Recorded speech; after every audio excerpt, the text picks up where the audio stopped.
Ce matin encore, le jour s'est levé comme une morsure, rappelant à mon corps et mes pensées ce sempiternel devoir de continuum céleste dont je suis un maillon malgré moi.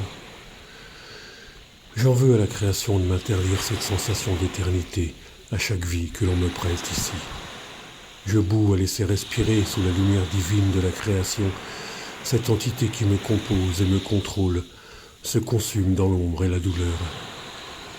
Chaque nuit revient pour une bataille que je livre à cœur perdu dans les étoiles. Le firmament m'absorbe comme un trou noir à la lumière. Je respire par ce souffle de vie, mu par le divin qui joue de moi sans état d'âme. Je me traîne, m'étraîne, rêvant que l'on m'étreigne.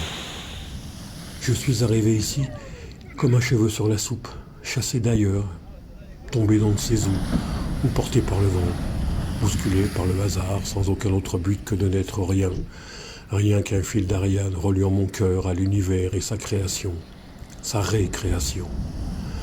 Ne croyant rien d'autre qu'à ce vide inconnu, j'avance comme un déséquilibré qui aurait perdu pied. Usé par ce parcours à travers les siècles, je trébuche. Je voudrais me reposer, m'amuser quelque part, bien au-delà de l'infini. Un ange, esclave de cette continuité divine inexplicable, me soutient et me pousse sur ce chemin d'espérance. L'espoir, cette lumière, nourrie du pire et du meilleur, traverse mon corps et voile mon âme, viole ma destinée construite sur ce parcours.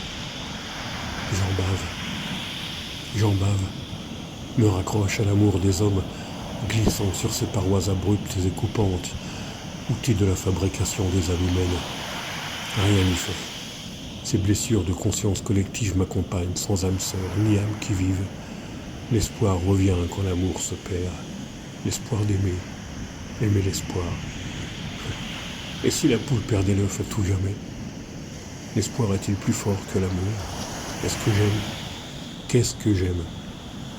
Qui même me suivent, sans peur et sans reproche, juste pour un désir de partager tout ce qui mène à rien, au bout du compte. Les bons comptes font les bons amis. J'ai retrouvé l'animal en moi, celui qui vient, sans qu'on le voie, dans le silence et l'invisible, mi-félin, mi-rapace, mi-farce, mi-batracien, celui qui ne veut rien, qui ne vaut rien, mais que rien n'égale et que tout régale. Je l'ai retrouvé, il est revenu, comme un ver nu, rampe et s'enfuit sans aucun désir, rampant aux pieds de ceux qui n'osent l'écraser. Me verrez-vous, vous, au regard plein d'étincelles? Viendrez-vous, vous qui me lisez sans me connaître? Voudriez-vous, dans ce silence de ces heures assassinées, partager une tasse de thé? L'an dernier, je me suis acheté un livre que je ne lirai jamais.